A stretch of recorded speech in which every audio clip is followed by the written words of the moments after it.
beri nama pedang ini Naga Puspa. Selamatkan dia. Jangan sampai jatuh ke tangan pendekar berwatak jahat.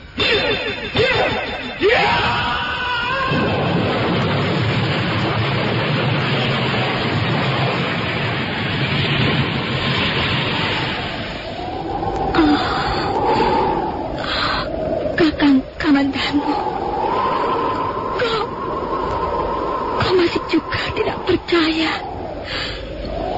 bahwa aku mencintaimu. Mesin, maafkan aku, Mesin.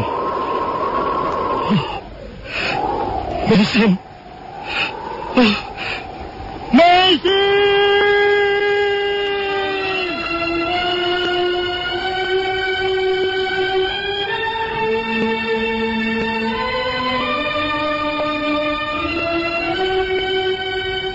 Tutur Tinula.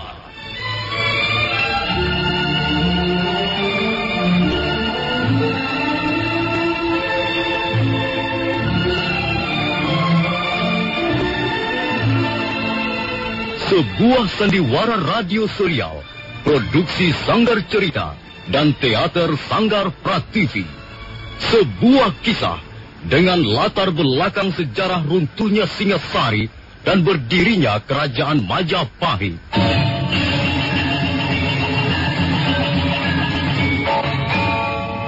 Sandiwara ini didukung oleh pemain-pemain radio yang sudah ternama, Ferry Fadli, Ivone Rose, dan Eli Ermawati.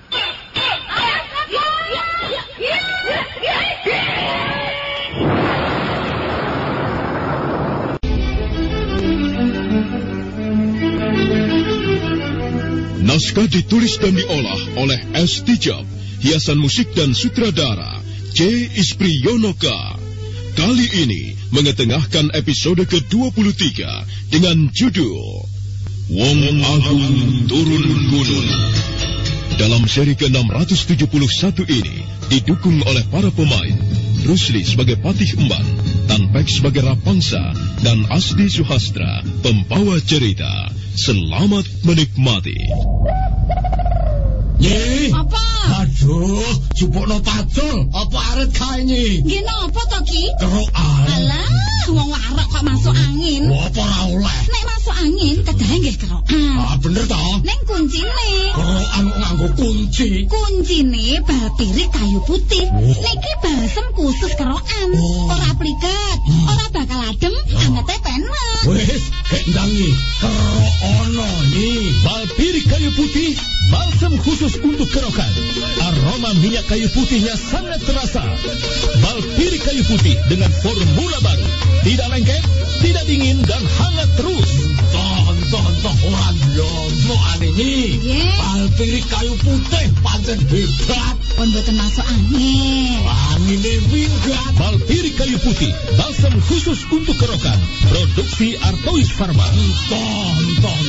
Bal pirik kayu putih pancen hebat. Angine minggat.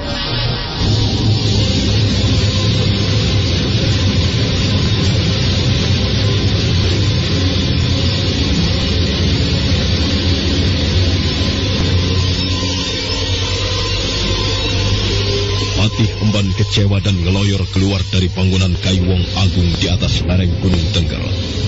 Malam dingin dan kabut pegunungan membalut suasana sekitar. Tak ada tempat lagi untuk mencari perlindungan. Langkahnya ayal-ayalan menyusuri jalan setapak di tikungan lereng. Tiba-tiba kesunyian dipecah oleh suara gemersak semak belukar. Patih Emban terkejut, tapi terlambat. Tuan Kurabangsa, itu dia orangnya. Oh, celaka. Mereka memergoki aku. Aku harus lari secepatnya. Ayo cepat kejar orang itu. Ayo. Dan tangkap. Ayo. Jangan sampai dia lolos. Kejar.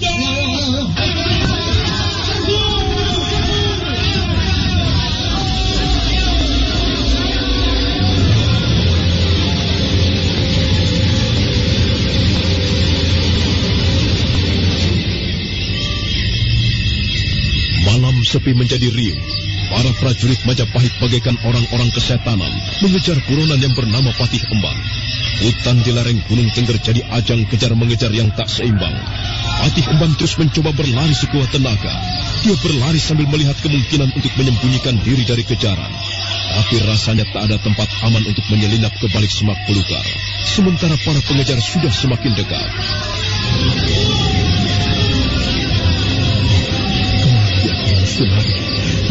Kemana? Dan aku bersembunyi harus kemana?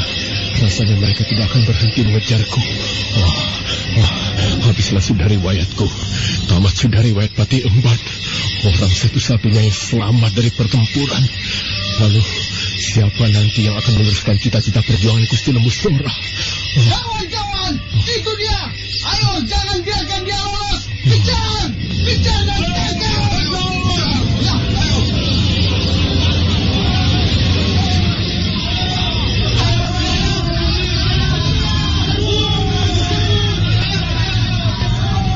Patih Emban berlari di sela-sela pohon hutan. Malam yang gelap sangat menolongnya. Para pengejar kadang kehilangan pandangan dan terpaksa berhenti beberapa saat untuk meneliti keadaan sekeliling. Patih Emban tak menyia-nyiakan kesempatan seperti itu. Dia makin berlari menjauh. Namun rupanya itu pun tidak menolong banyak. Karena sebentar kemudian sinar rembulan yang mulai terang mengikuti terus ke arah mana Patih Emban berlari. Sampai akhirnya di suatu tempat yang agak lapang, Rapangsa berhasil mengurungnya. Kau sudah terkepung, kawan. Ke arah manapun kau lari, itu tak akan lepas dari kejaran kami. Maka menyerahlah. Kau akan kami perlakukan dengan baik dan sopan. Lalu kita bersama-sama ke Majapahit. Hei, gedibal-gedibal Cicungu Keramapati. Jangan kau kira Patih Emban dapat ditangkap seenaknya. Tidak, nantinya aku bisa kalian tangkap dan kalian bawa ke Majapahit. Majapahit sekarang sudah rusuh. Majapahit sekarang bukan lagi Majapahit yang dulu. Majapahit yang Toto Titi Tentrem Kertoraharjo. Kau boleh menghayal tentang Majapahit dulu dan sekarang. Kau boleh bicara tentang ketentraman, kedamaian, ataupun kebahagiaan. Tetapi apapun ocehanmu tentang itu semua tidak akan menolong nyawamu untuk lepas dari badanmu. Ayo, majulah kalian semua. Maju dan gempurlah Patih Emban ini. Tenang, sabarlah. Untuk menuju kematian tak perlu terlalu terburu-buru sekali. Para dewa di atas sana pastilah sudah menyediakan tempat untukmu. Jadi bersabarlah. Kau tentu sudah mendapat tempat di sana. Ayo, tunggu apa lagi? Kalian adalah prajurit-prajurit Majapahit. Aku pun prajurit Majapahit. Hanya bedanya kalian adalah benggolan-benggolan si Keparat Ramapati. Sedang aku rela bela pati demi Gusti Lembu Sora. Ayo, majulah! Majulah bangsa. Buat apa lagi kita mendengar ocehan pemberontak ini? Lebih baik segera kita tangkap. Dan jika melawan kita bunuh saja. Kau dengar itu? Para prajuritku sudah tak sabar lagi. Mereka ingin segera meringkusmu. Dan kalau perlu mereka ingin sekali mencincang habis tubuhmu. Oh, kau kira aku takut? Huh? Kau kira Patih Emban berjiwa pengecut? Ayo, majulah bersama-sama. Jangan cuma satu-satu. Ayo, prajurit, turun. Ayo.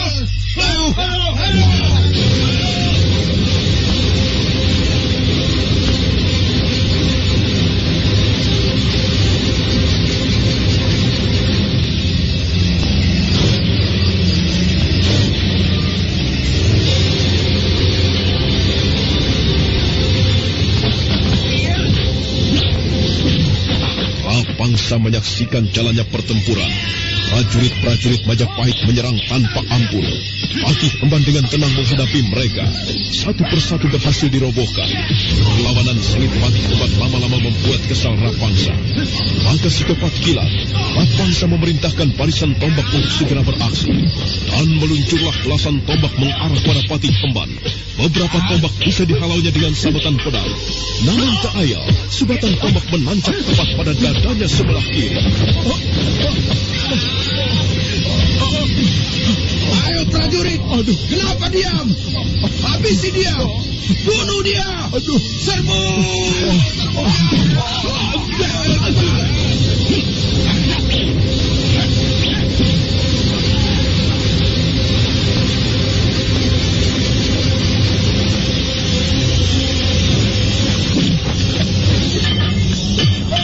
Emban mulai goyah. Lawanannya tak lagi sengit seperti semula. Dia keteter. Di dada kirinya masih menancap tombak. Dengan sisa-sisa kekuatan yang ada, dia masih mencoba menghalau serangan-serangan yang datang. Dua orang prajurit meringis terkena sabetan pedangnya untuk kemudian jatuh tersungkur. Dalam kesempatan itu, dia mencabut tombak yang tertancap di dada kirinya. Satu prajurit lagi datang, tapi prajurit ini tidak sempat berbuat banyak karena sabetan pedang telah lebih dulu menggores wajahnya dan jatuh tersungkur.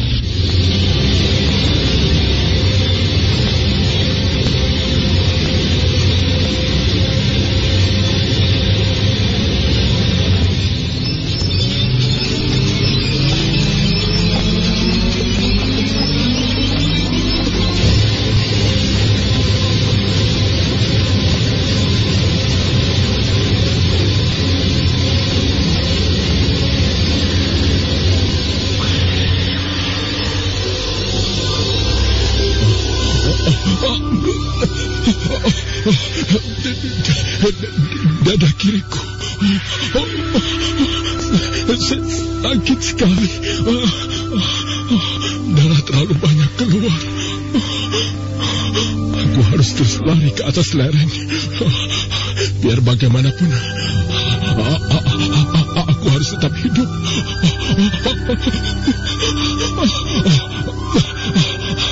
Aku harus terus lari ke atas lereng sana. Patih Emban berhasil keluar dari kepungan. Dia berlari ke arah lereng dan terus menanjak. Sementara Rapangsa dan prajurit-prajurit lainnya terus pula melacak arah larinya Patih Emban. Prajurit, jangan berhenti mencari. Ayo kita ikuti terus lereng menuju atas ini. Aku yakin dia tak jauh dari kita. Terus menyebar dan mendaki. Jaga kewaspadaan masing-masing.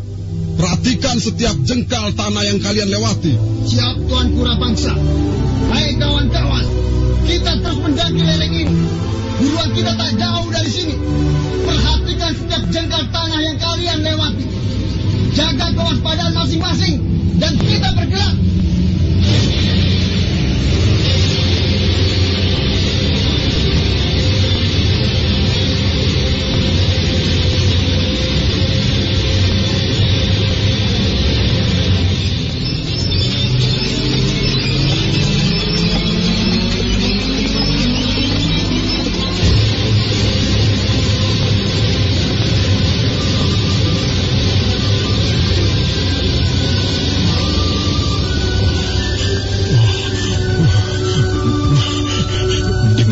Bersembunyi. Setidak-tidaknya aku harus mencari tempat yang tidak mereka duga sama sekali. Di balik pepohonan. Iya, di balik pepohonan jelas tidak mungkin, karena mereka pasti sangat mencurigai pepohonan. Di mana harus kucari tempat itu? Patih Emban menyimak semak belukar di sekitarnya. Dia sudah tak peduli lagi onak dan duri. Badan dan tangannya mulai banyak tergores duri belukar. Sementara itu para pengejar mulai mendekat. Patih Emban terus mendaki lereng. Luka di dada kiri bekas tertancap tombak makin terasa sakit. Darah yang keluar didekapnya dengan sebelah tangannya, sedang sebelah lagi tetap memegang pedang. Nyi. Apa? Aduh, jupukno pacul. Apa arep kae Nyi? Nggih napa to Ki? Kerokan. Alah, wong warok kok masuk angin. Apa ora oleh? Nek masuk angin kedahe nggih kerokan. Ah, bener to? Ning kuncine. Kerokan kok nganggo kunci. Kuncine bal pirik kayu putih. Niki balsem khusus kerokan. Ora pliket, ora bakal adem, angete penak. Wes, kendangi. Kerokono Nyi. Bal pirik kayu putih, balsam khusus untuk kerokan. Aroma minyak kayu putihnya sangat terasa. Bal pirik kayu putih dengan formula baru. Tidak lengket, tidak dingin, dan hangat terus. Tonton orang lomo ane Nyi. Bal pirik kayu putih pancen hebat. pun boten masuk angin. Angine minggat. Balpiri kayu putih, balsam khusus untuk kerokan. Produksi Artois Pharma. Tonton. Balpiri kayu putih pancen hebat. Angine minggat.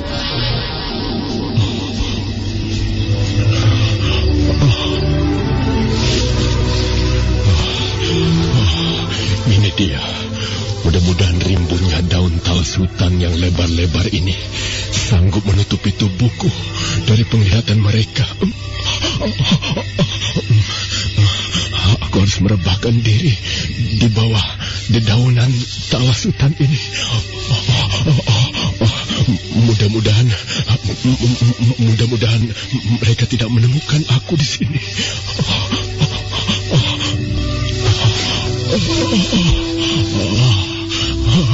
Dewata yang agung, lindungilah aku dari kejaran mereka.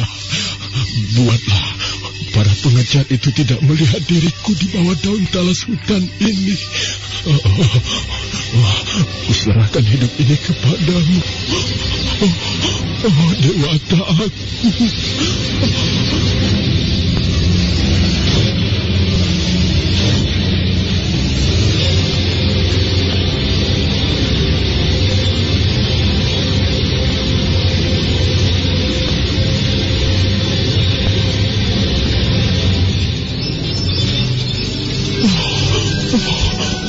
Dewata, lindungilah aku dari pandangan mereka.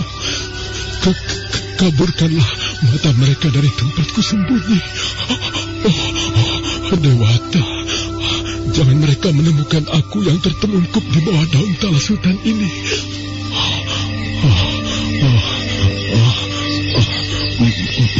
Mereka berada persis di atasku. Jangan sampai ada prajurit yang nyasar ke sini. Jangan sampai kaki mereka menginjak tempatku ini. Ayo, kita lanjutkan menaiki lereng ini. Kita harus terus naik sampai di atas sana. Buruan kita pasti tidak jauh jaraknya di sekitar kita. Jangan buang-buang waktu. Cepat kita bergerak.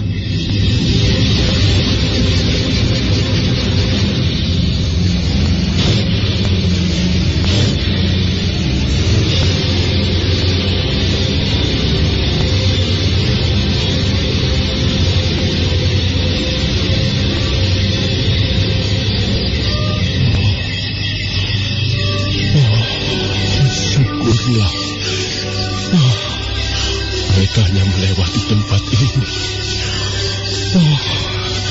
Rupanya mereka terus naik ke atas lereng. Mereka pasti akan menemukan pondokan tempat di mana orang tua bertapa itu berada.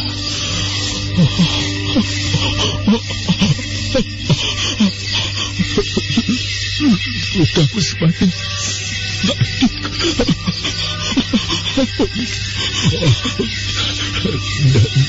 Darah semakin banyak mengucur keluar. Tertatih-tatih Patih Umban keluar dari persembunyiannya. Dia merasa sudah agak aman dari kejaran. Sinar bulan nampak temaram. Luka di dada terasa perih dan terus mengeluarkan darah. Sementara Rapangsa dan para prajuritnya telah sampai di atas lereng. Dia melihat pondok Wong Agung. Diperintahkannya para prajuritnya untuk menyebar dan memeriksa semua pondok yang ada. Prajurit, kalian semua menyebar dan periksa satu persatu pondok-pondok itu. Ingat, jangan sampai buruan kita lepas. Cepat laksanakan. Rapangsa memperhatikan kerja para prajuritnya. Mereka sigap dan terengginas melaksanakan tugas-tugasnya. Namun berkali-kali para prajurit itu keluar masuk pondok-pondok itu. Hasilnya tetap nihil, tidak ditemukan apa-apa. Bagaimana prajurit? Kami tak menemukan apa-apa, Tuan Kurapangsa. Pondok-pondok ini kosong melompong. Tak ada tanda-tanda buruan kita bersembunyi di tempat ini. Tuan Kurapangsa, Tuanku, masih ada bangunan lain di tempat ini. Dan itu belum kami periksa. Bangunan kayu itu terletak di belakang pondok yang di tengah. Jadi masih ada bangunan lain kecuali pondok-pondok ini. Bagus. Mari kita ke sana, prajurit. Baik, Tuanku Rapangsa. Tapi hendaknya Tuanku berhati-hati. Soalnya bangunan itu terletak di belakang pondok yang di tengah. Jadi kemungkinan besar penghuninya bukan orang sembarangan. Sebagai prajurit, kau tak boleh takut. Mari kita ke sana.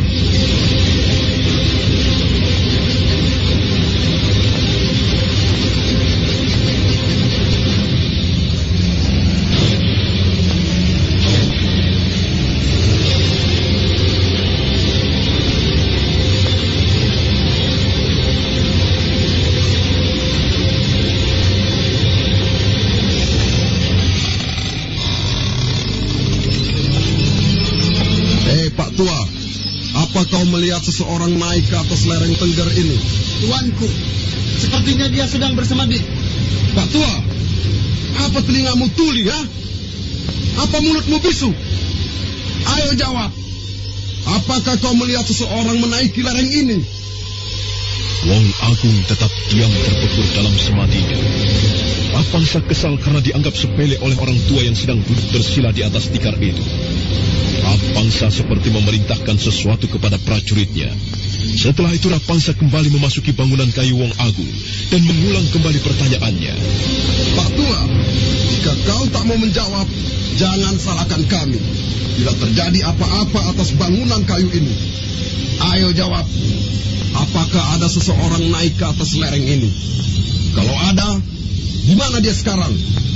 Karena orang itu buronan pemerintah Majapahit. Dan kami adalah prajurit-prajurit Majapahit. Jadi jangan sembarangan terhadap kami.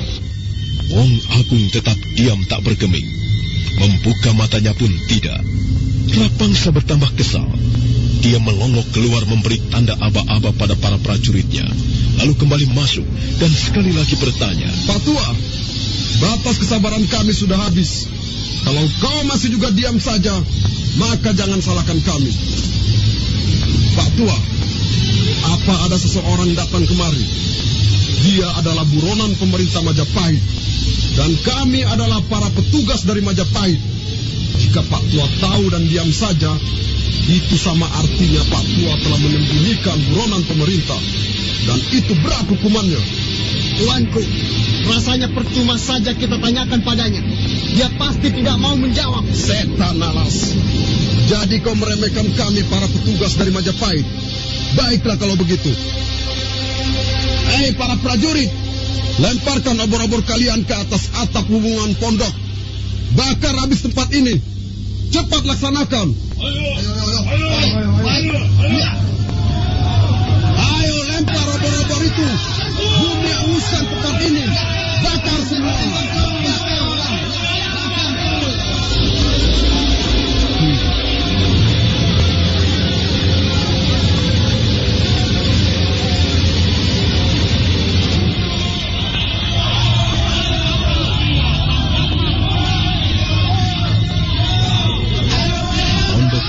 Pondok dibakar, api semakin membesar.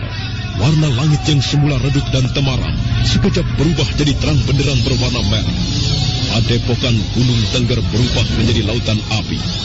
Bagai pesta kembang api, para prajurit itu bersorak-sorai kegirangan. Tanpa kecuali, bangunan kayu tempat Wong Agung pun tak lepas dari jilatan si jago merah. Mampuslah kau orang tua yang sombong. Mampuslah kau terbakar bersama bangunan kayu itu. Selamat tinggal orang tua. Pergilah bersama api yang membara.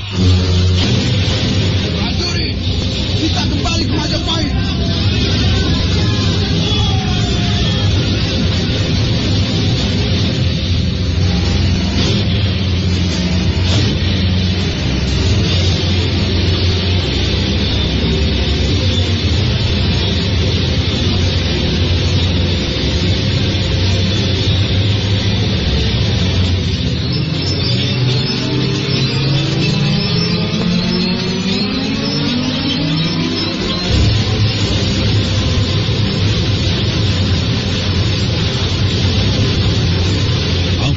Merasa puas atas pekerjaannya.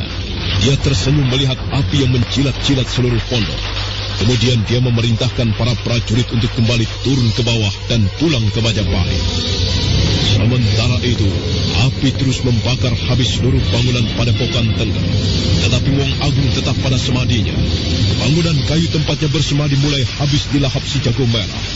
Namun Wong Agung tak tersentuh sedikit pun oleh lidah api yang mencilat-cilat itu.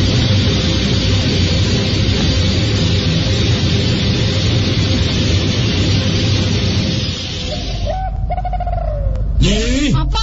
Aduh, jupukno pacul. Apa arep kae nyi? Nggih napa to Ki? Kerokan. Alah, wong warek kok masuk angin. Apa ora oleh? Nek masuk angin kedahe nggih kerokan. Ah, bener to? Ning kuncine. Kerokan kok nganggo kunci. Kuncine bal pirik kayu putih. Niki balsem khusus kerokan.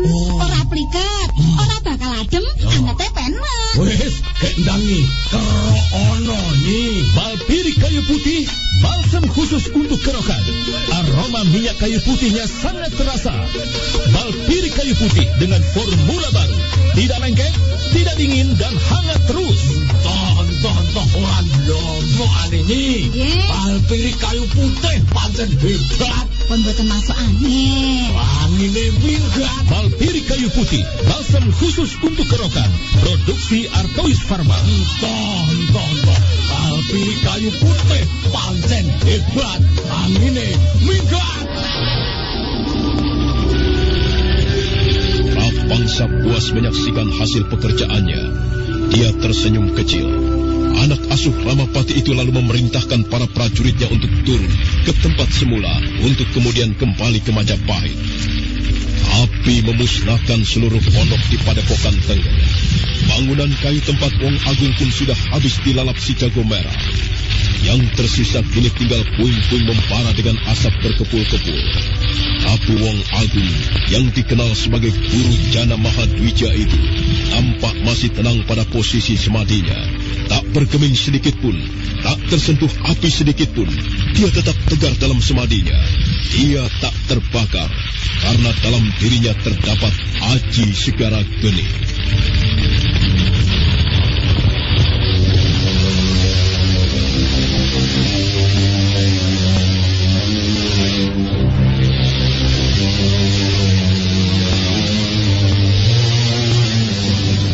Jangan ganggu aku. Berkali-kali ku katakan, jangan ganggu samadiku dan enyahlah dari hadapanku.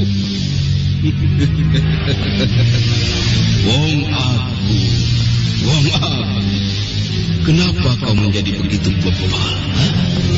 Kenapa masih saja kau pertahankan samadimu yang sia-sia itu? Kenapa? Bangunlah dan tunjukkanlah kalau kau bukan pengecut. Turunlah gunung dan hayatilah hidup bermasyarakat. Kau belumlah sempurna.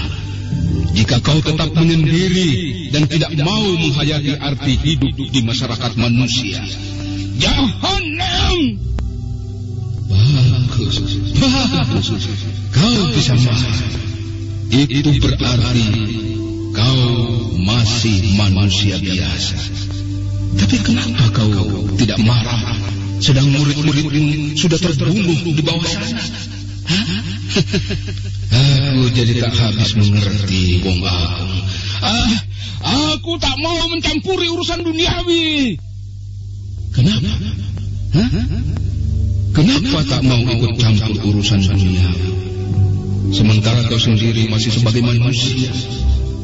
Wong Agung, manusia tak lepas ikatannya dengan dunia. Selama masih manusia, maka dia akan mendunia. Jangan munafik, Wong Agung. Aku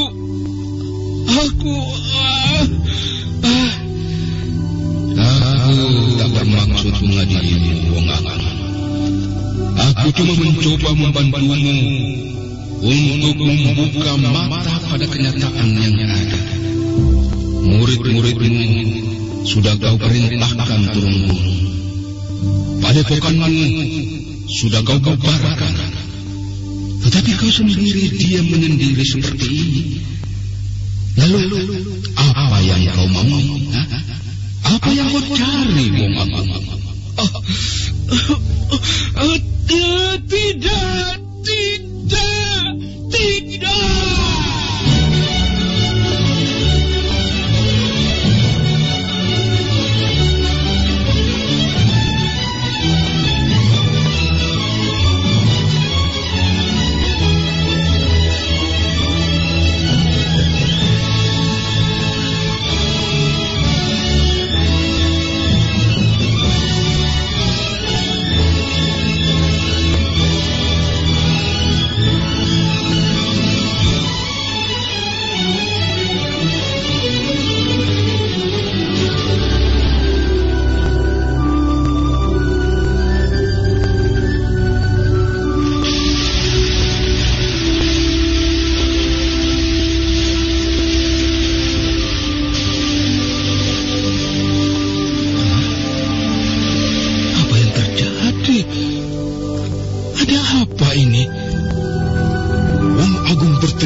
Kemudian suara-suara yang mengganggunya itu pun lenyap seketika.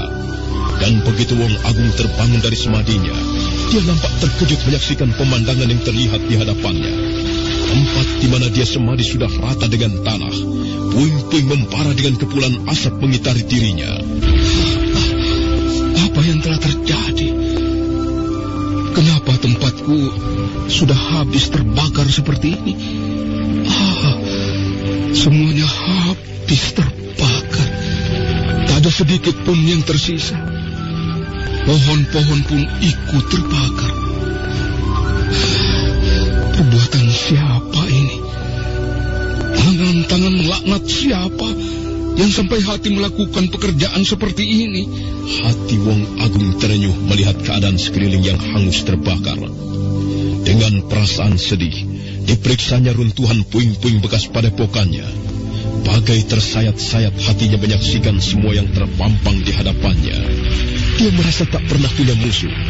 Dia merasa tak pernah menaruh dendam pada siapapun. Tapi mengapa musibah itu dialaminya? Sang Hyang Widiwasa, mengapa kau jatuhkan musibah ini? Apakah kesalahanku? Apa dosa-dosa yang telah aku perbuat sehingga ini menimpa diriku? Wong Agung melangkah pelan-pelan mengitari bekas padepokannya. Hatinya pedih melihat tempat tinggalnya dijadikan arang. Dia sudah tidak punya tempat tinggal lagi. Pakaian yang tersisa hanya yang melekat pada tubuhnya. Semua habis terbakar, habis dan musnah. Wong Agung tidak memiliki apa-apa lagi. Aku tidak punya tempat tinggal lagi. Pakaian hanya yang melekat di tubuhku. Lalu apa yang bisa ku kerjakan sekarang? Haruskah suara-suara gaib yang ada dalam samadiku itu aku turuti? Turun gunung dan hidup di tengah masyarakat manusia. Malam semakin larut. Sinar rembulan tertutupi asap yang mengepul. Wong Agung berdiri terpekur di tengah reruntuhan puing-puing pondok yang masih membara. Antara kenyataan dan harapan, begitulah Wong Agung di tengah asap padepokannya yang sudah menjadi arang. Dia harus mengakui kenyataan yang ada. Kenyataan yang sekarang terpampang di hadapannya. Sedang dia tak mungkin terus-menerus berdiam diri sebagaimana harapannya untuk tidak ikut campur urusan dunia. Kenyataan telah melindas harapannya, dan itu yang kini menjadi pertimbangannya. Wong Agung harus turun gunung.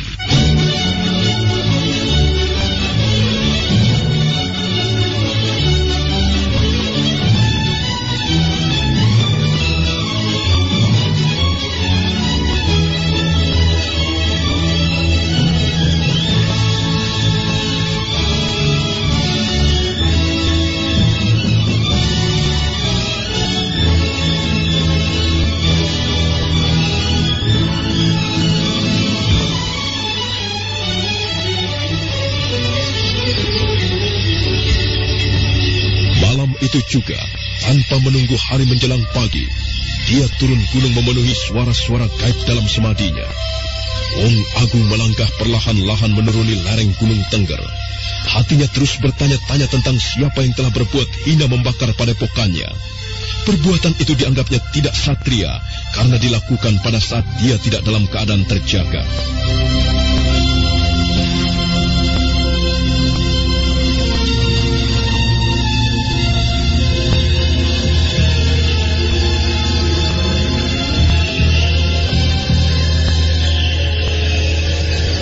Langkah Wong Agung pelan tapi mantap. Sedikit demi sedikit api dendam membakar dirinya sebagaimana api berkobar membakar padepokannya. Dia ingin tahu siapa yang melakukannya, sebagaimana ingin tahu mengapa dilakukannya. Wong Agung tidak terima dan terus bertanya-tanya. Sampai di sebuah tempat di mana Patih Emban jatuh karena terlalu banyak mengeluarkan darah. Wong Agung langsung mencengkram orang yang ditemuinya itu.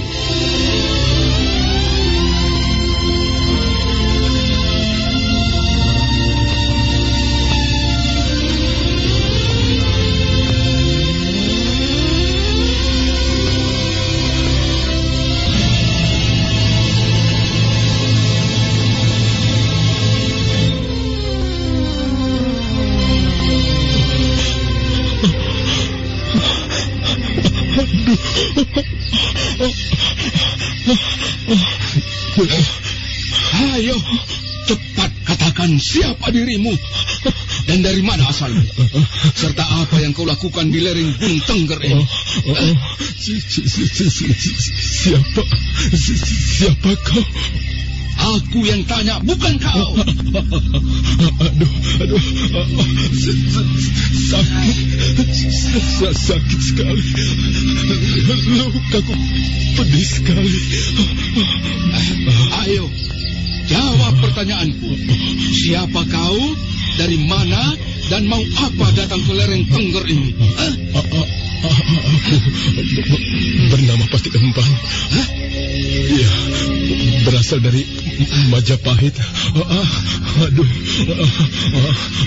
Aku dikejar oleh prajurit Majapahit. Bagaimana mungkin kau dikejar-kejar prajurit Majapahit, sedang kau sendiri dari Majapahit? Majapahit sekarang bukan lagi Majapahit yang dulu. Sekarang di sana, sekarang di Majapahit sudah banyak berubah, banyak penjilat dan saling menjatuhkan. Aku bersama teman-temanku yang lain tidak menyukai keadaan itu.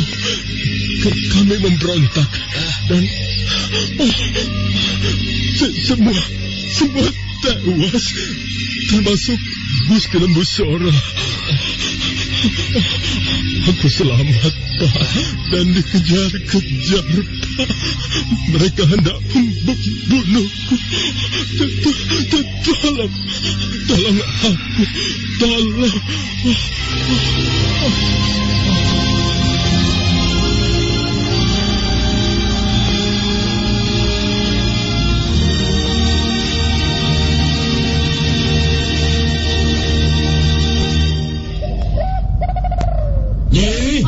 Aduh, jupukno pacul, apa arit kae? Nggih napa to, Ki? Kerokan. Alah, wong warok kok masuk angin. Wah, apa ora oleh? Nek masuk angin kedahe nggih kerokan. Ah, bener to? Ning kuncine. Kerokan kok nganggo kunci. Kuncine bal pirik kayu putih. Niki balsem khusus kerokan.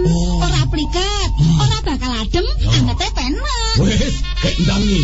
Kerok ono iki. Bal pirik kayu putih, balsem khusus untuk kerokan. Aroma minyak kayu putihnya sangat terasa. Bal pirik kayu putih dengan formula baru. Tidak lengket, tidak dingin, dan hangat terus.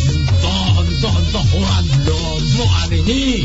Bal pirik kayu putih pancen hebat. Pun boten masuk angin. Angine minggat. Bal pirik kayu putih, balsem khusus untuk kerokan. Produksi Artois Pharma. Tonton. Bal pirik kayu putih pancen hebat. Angine minggat. Dia mati karena luka di dadanya yang banyak mengeluarkan darah. Dia mengaku bernama Patih Emban, seorang prajurit dari Majapahit. Dikejar-kejar untuk dibunuh oleh prajurit Majapahit. Macam apa Majapahit itu? sampai di antara sesama teman dan abdi bisa saling membunuh. Kalau tak salah, orang bernama Arya Kamandanu pun berasal dari Majapahit. Jangan-jangan yang membakar padepokanku juga orang-orang dari Majapahit. Macam apakah Majapahit itu sebenarnya? Baiklah, aku akan ke sana.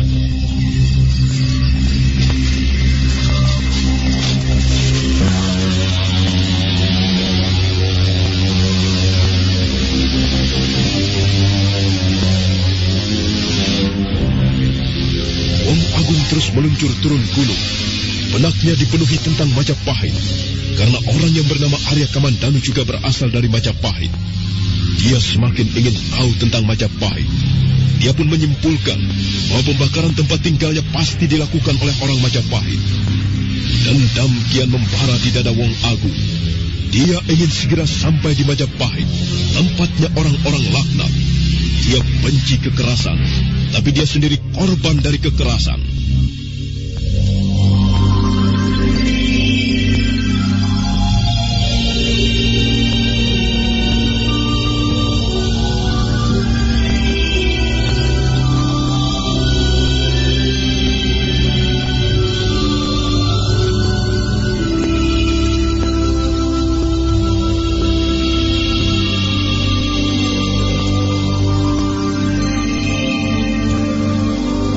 Suram digantikan pagi yang cerah. Di sebuah tempat masih terletak di kaki Gunung Tengger, Wong Agung menghentikan langkahnya.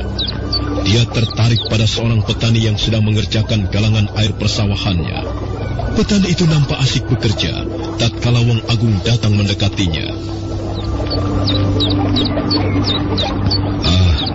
Maaf, Bapak petani, bisa saya mengganggu sebentar? Iya. Silakan. Ada yang bisa saya bantu? Barangkali Bapak tahu atau mungkin pernah mendengar nama Arya Kamandanu. Arya Kamandanu? Betul, Arya Kamandanu. Katanya dia berasal dari Majapahit, atau tepatnya orang Majapahit. Iya. Iya. Saya tahu sekali. Bahkan setiap orang pasti tahu siapa itu Arya Kamandanu. Terima kasih. Tolong dijelaskan, Pak.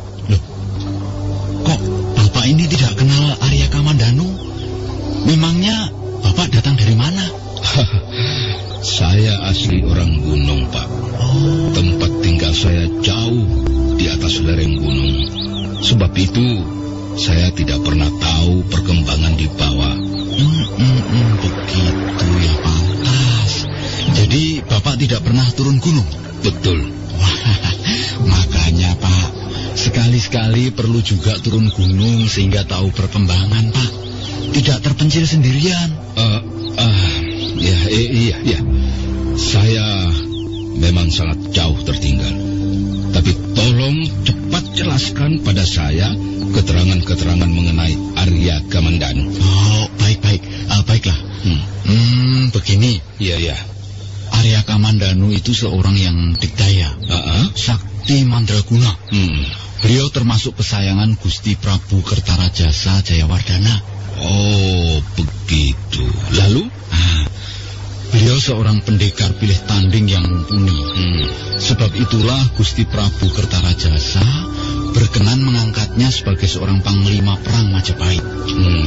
Dulunya beliau pun sama dengan kita, seorang rakyat jelata. Baiklah. Terima kasih. Lalu di mana beliau bertempat tinggal? Ya, sebagai seorang panglima perang ya tentu beliau tinggal di istana. Mana mungkin tinggal di luar istana. Iya. Beliau baru akan keluar istana jika ada pemberontakan atau tugas penyelidikan keliling. Sebab itu...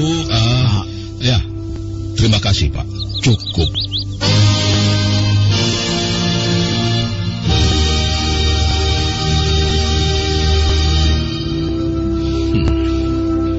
Arya Kamandanu. Rupanya dia seorang panglima perang Majapahit. Majapahit. Kalau begitu benar dugaanku bahwa pembakaran tempat tinggalku pastilah atas suruhannya. Tentu dia memerintahkan para prajurit Majapahit untuk membumi hanguskan padepokanku. Aku semakin ingin tahu seperti apa Arya Kamandanu, wong Majapahit itu.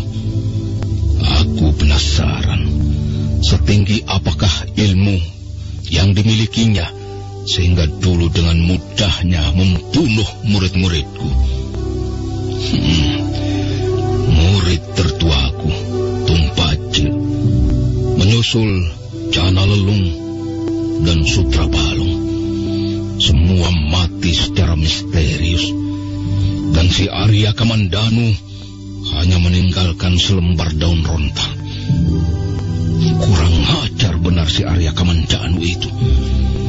Dia telah meremehkan aku dengan selembar daun rontal bertuliskan namanya.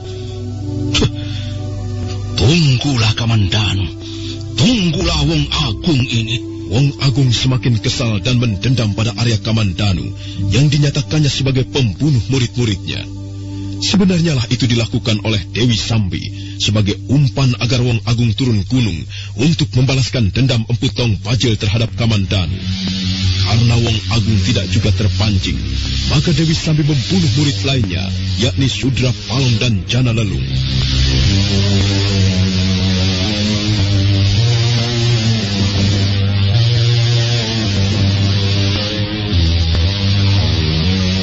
Wong Agung terus berjalan, desa demi desa dilaluinya.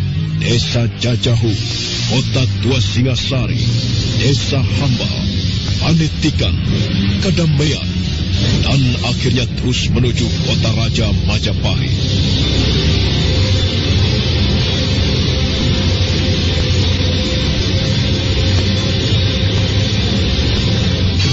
Nah, saudara pendengar, bagaimanakah kisah selanjutnya?